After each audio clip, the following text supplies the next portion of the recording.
जय जय जय प्रिय भारत जनयित्री दिव्यधात्री। जय जय जय प्रिय भारत जनयित्री दिव्यधात्री। जय जय जय शत सहस्र नर नारी हृदय नेत्री। जय जय जय शत सहस्र नर नारी हृदय नेत्री। जय जय जय प्रिय भारत जनयित्री दिव्यधात्री।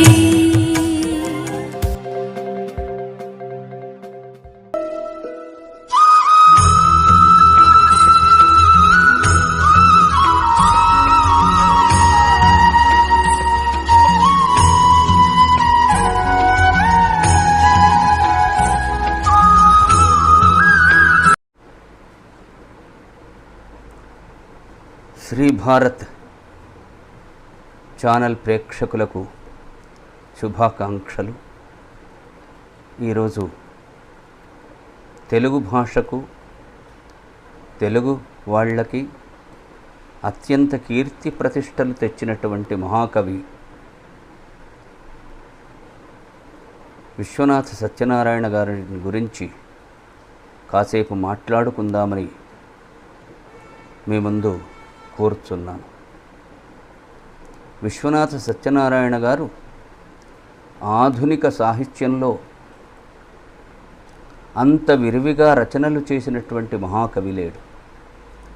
చేసినటువంటి ఏ రచనైనా కానీ దానికి అత్యంత ప్రాతినిధ్యాన్ని ప్రాముఖ్యతను తీసుకొచ్చినటువంటి మహాకవి విశ్వనాథ.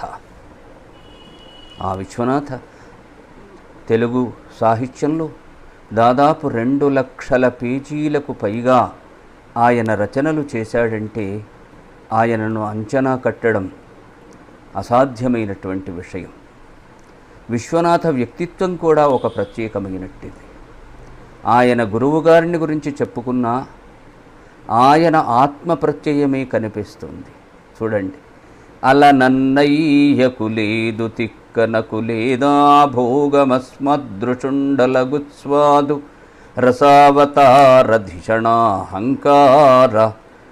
ధిషణాహంకార సంభార దోహల బ్రాహ్మీమయమూర్తి శిష్యుడైనాడన్నట్టిదా వ్యోమపేశల చాంద్రీ మృదు కీర్తి చళ్ళ పిళవంశస్వామికున్నట్లుగన్ అల నన్నయ్యకు లేదు తిక్కనకు లేదా భోగమస్మదృషుండు అలగుస్వాదు రసావతార ధిషణాహంకార సంభార దోహల బ్రాహ్మీమయమూర్తి శిష్యుడైనాడన్నట్టిదా వ్యోమపేశల చాంద్రీ మృదు కీర్తి చెళ్ళపిళ వంశస్వామికున్నట్లుగన్.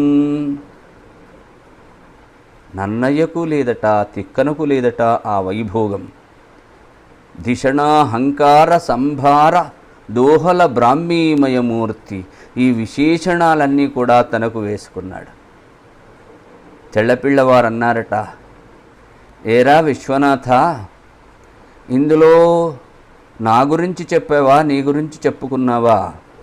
2.5 పాదాలు నీ గురించి చెప్పుకున్నావు, 1 పాదన్నర మాత్రమే నా గురించి చెప్పావు అన్నట.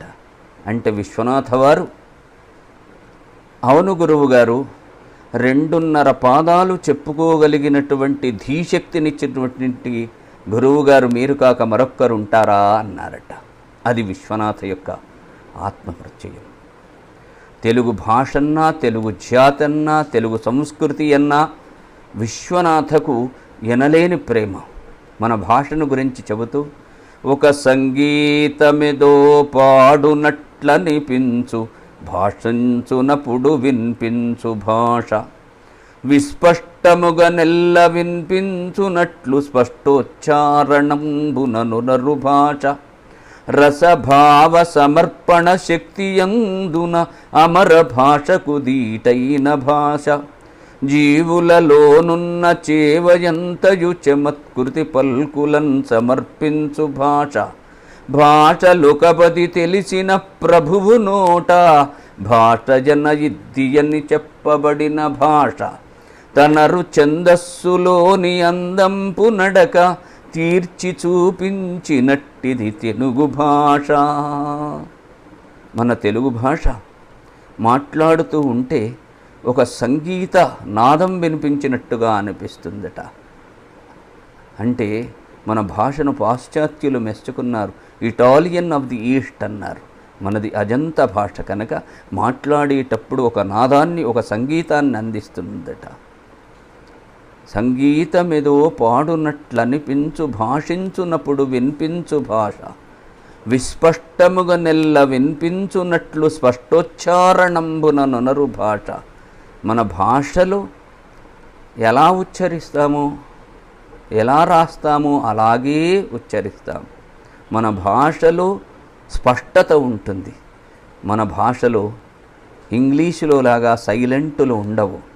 ఒక మాదిరిగా రాసి ఇంకో మాదిరిగా పలకడం అంటూ మన భాషకు ఉండదు. భాష లొకపది తెలిసిన ప్రభువు నోట భాష అని ఇది అని చెప్పబడిన భాష అన్నాడు. భాష లొకపది తెలిసినటువంటి శ్రీకృష్ణదేవరాయలు భాష అంటే ఇది అని చెప్పినాడట. ఇది విశ్వనాథ వారి భాష పట్ల మమకారం. ఎంతగా నోటితో అందుము వ్రాయుదుమంతగా అంతందమైన భాష, భాషించు వారి ఉచ్ఛ్వాస నిశ్వాసముల్ వెలయించి ఆయువు పెంచు భాష, పలుమాటలయు సవ్వడి చేత జనముల శీలముల్ సవరించు మేలి భాష, చెట్టజంతగా పాడు చేయనించిననైనా ఆవంత ముక్కవో నట్టి భాష, అణువు మొదలు బ్రహ్మాండ పర్యంత ముప్పు అంతగా వ్యాపించి వెలిగెడు నట్టి భాష, దివ్యమై చావులేనిది తెలుగు భాష. అంతగా నోటితో అందుము వ్రాయుదుమంతగా అంతందమైన భాష, భాషించు వారి ఉచ్ఛ్వాస నిశ్వాసముల్ వెలిగించి ఆయువు పెంచు భాష, పలుమాటలయు సవ్వడి చేత జనముల శీలముల్ సవరించు మేలి భాష, చెట్టయంతగా పాడు చేయ నించిననైనా ఆవంత మొక్కవో నట్టి భాష, అణువు మొదలు బ్రహ్మాండ పర్యంతముప్పు బ్రతుకు భాషయు అంత పర్యంతముండు అంతగా వ్యాపించి వెలియడు నట్టి భాష, దివ్యమై చావులేనిది తెలుగు భాష. తెలుగు భాష ఇంత కమ్మదనంతో ఉంటుంది. ఎంతగా మనం అంటామో అంతగా రాస్తాము. ఆ భాషను మాట్లాడడం వల్ల మన ఆరోగ్యం బాగుంటుంది. ఈ భాష బ్రహ్మాండం నిలిచేదాకా ఉంటుంది. అణువు నుండి బ్రహ్మాండ పర్యంత ముప్పు భాష, బ్రతుకు భాషయు అంత పర్యంతముండు. ఒక జాతి ఎంతకాలం నిలుస్తుందో అంతకాలం ఆ భాష నిలుస్తుందని మన భాష యొక్క మాధుర్యాన్ని, మన భాష యొక్క గొప్పదనాన్ని విశ్వనాథ వారు ఇలా ఆవిష్కరించారు. విశ్వనాథ వారికి ఆంధ్రుడన్నా కూడా, ఆంధ్రాభిమానమన్నా కూడా ఎక్కువ ప్రేమ.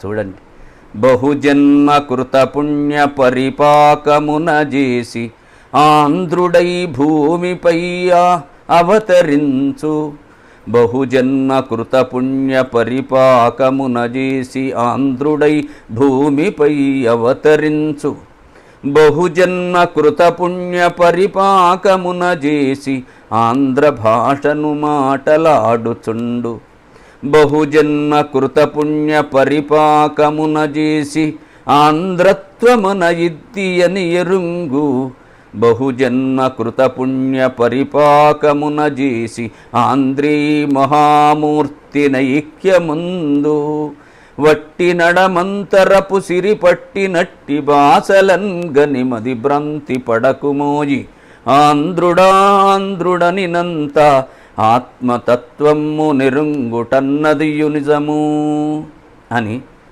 ఆంధ్రత్వం ఆంధ్ర భాషాచ నాల్పస్య తపసఫలం అన్న అప్పయ్య దీక్షితుల యొక్క మాటకును తీసుకొని విశ్వనాథ వారు తనదైన శైలిలో ఆంధ్రత్వాన్ని గూర్చి చిత్రించినటువంటి పద్యం ఇది.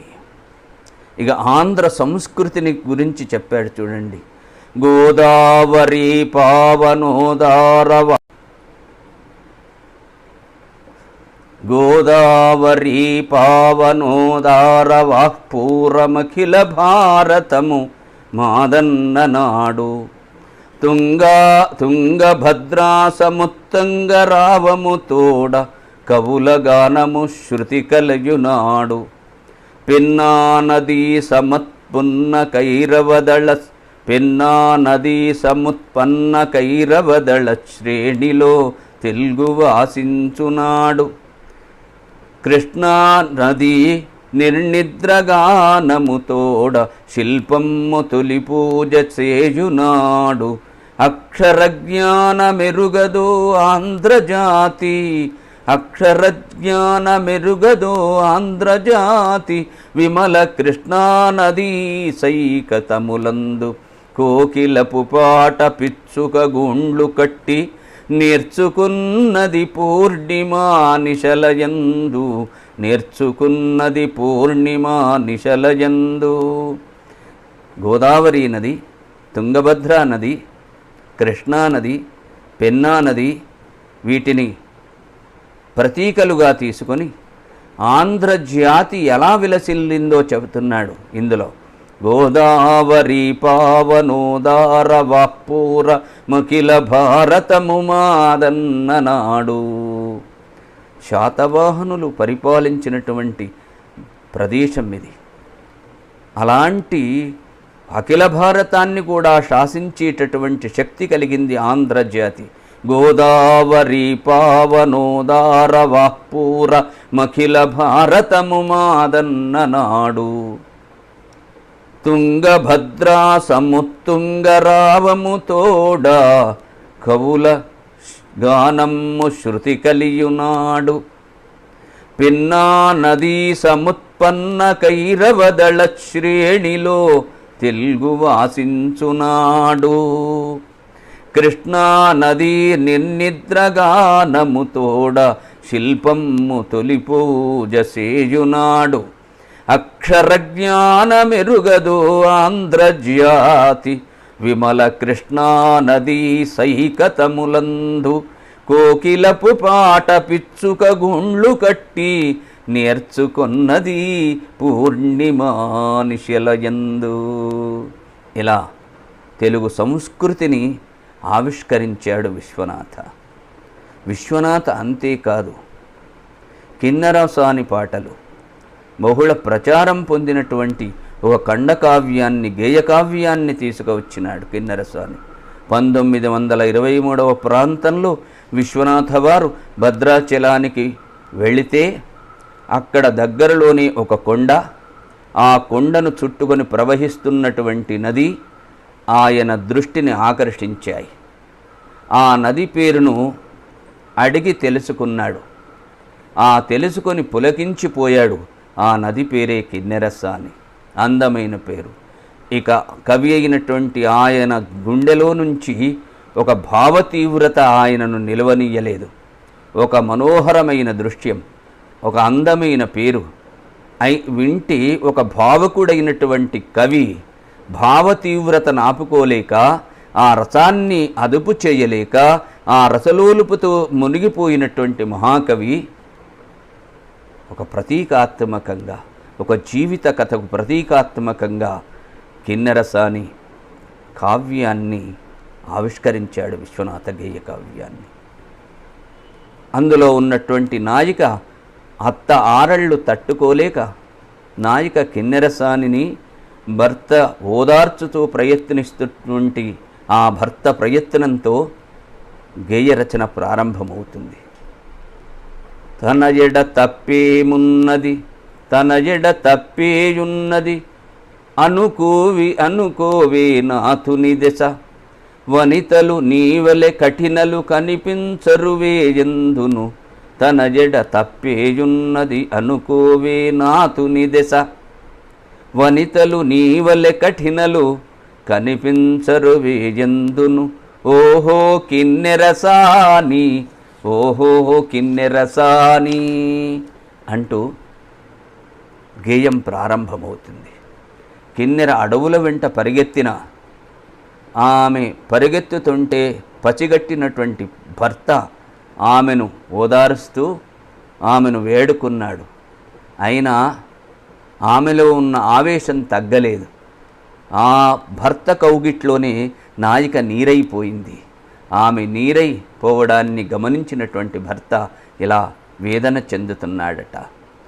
నీవే మహాపతిశీలను కావని నేనంటినటే, నీవే మహాపతిశీలవు కావని నేనంటినటే, అటులంటిన నా కంఠము కటారి తెంచకపోవునే, అటులంటిన నా కంఠము కటారి తెంచకపోవునే. ఓహో కిన్నెరసాని, ఓహో కిన్నెరసాని, నీ జగనము ఇసుక తిన్నెగా చూచిన నా కన్నులు, నీ జగనము ఇసుక తిన్నెగా చూచిన నా కన్నులు, ఊడిపడవు నేలపైన ఉరిసిపోవు లోననే లోన. ఓహో కిన్నెరసాని, ఓహో కిన్నెరసాని. ఆ నాయకుడు ప్రియురాలిని పోగొట్టుకొని నిశ్చేష్టితుడైనాడు, చైతన్యహీనుడైనాడు. అప్పుడు అంటున్నాడు నాయకుడు, రోధిస్తున్నాడు, నీకై ఏడిచి ఏడిచి నా కంఠము సన్నవడియే, నీకై ఏడిచి ఏడిచి నా కంఠము సన్నవడియే, నా కన్నులు మందగించె నా కాయము కొయ్యబారే, నీకై ఏడిచి ఏడిచి నా కంఠము సన్నవడియే, నా కన్నులు మందగించే నా కాయము కొయ్యబారే, ఈ ఏడుపు హృదలోపల నా ఉడలే నే నిరుగను, ఈ ఏడుపు హృదలోపల నా ఉడలే నే నెరుగును, నా ఈ దేహమిదేమో రాజివలే నగుచున్నది, నా ఈ దేహమేమో రాజివలే నగుచున్నది. ఓహో కిన్నెరసాని, ఓహో కిన్నెరసాని. ఇలాంటి అద్భుతమైనటువంటి గేయకావ్యాన్ని అందించిన మహాకవి విశ్వనాథ. నవలా రచయిత కూడా 150 నవలలపై చిలుగా రాసినటువంటి విశ్వనాథ. 1000 పడగలు, ఏకవీర, ఇట్లాంటి నవలలు కూడా కోకొల్లలు ఉన్నాయి. మహాకావ్యాన్ని నిర్మించిన ప్రతిభ కూడా విశ్వనాథది. రామాయణ కల్పవృక్షమని తెలుగు జాతికి అందించినటువంటి మహాకావ్య నిర్మాత విశ్వనాథ. ఆ రామాయణ కల్పవృక్షంలో 14,000 పైచిలుగుగా గద్య పద్యాలున్నాయి.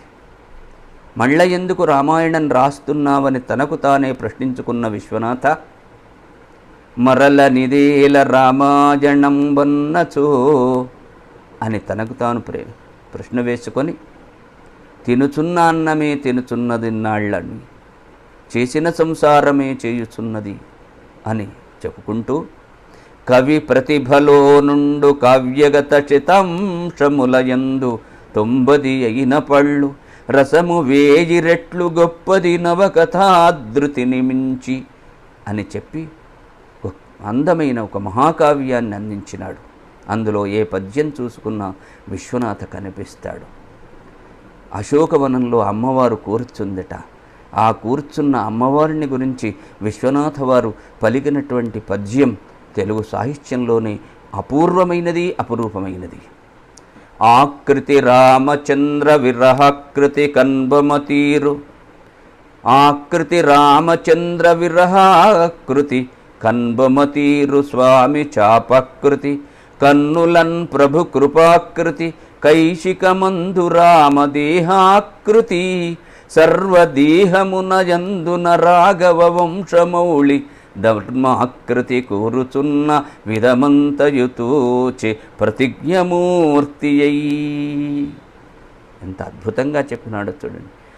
శ్రీరాముడి యొక్క ఆకృతి అమ్మవారి దేహం నిండా ఎలా వ్యాపించింది, ఎలాంటి దుఃఖంతో ఉంది అని కథానాయకుడిని తీసుకొని నాయికను వర్ణిస్తూ అక్కడ అమ్మవారిని ఎంత అద్భుతంగా వర్ణించాడో చూడండి.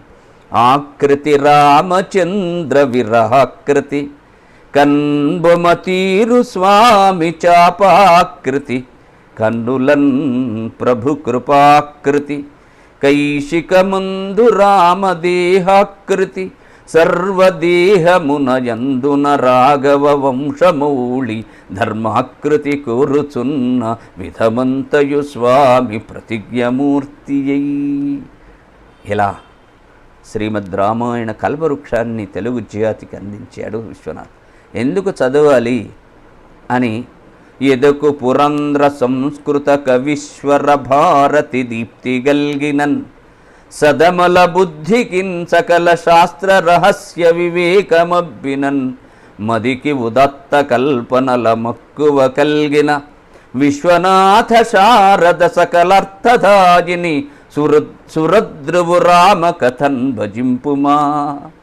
ఎదకు పురంధ్ర సంస్కృత కవీశ్వర భారతి దీప్తి గల్గినన్ సదమల బుద్ధికిన్ సకల శాస్త్ర రహస్య వివేకమప్పినన్ మదికి ఉదత్త కల్పనల మక్కువ కల్గిన విశ్వనాథ శారద సకలార్థదాయిని సురద్రువు రామ కథన్ రచింపుమా.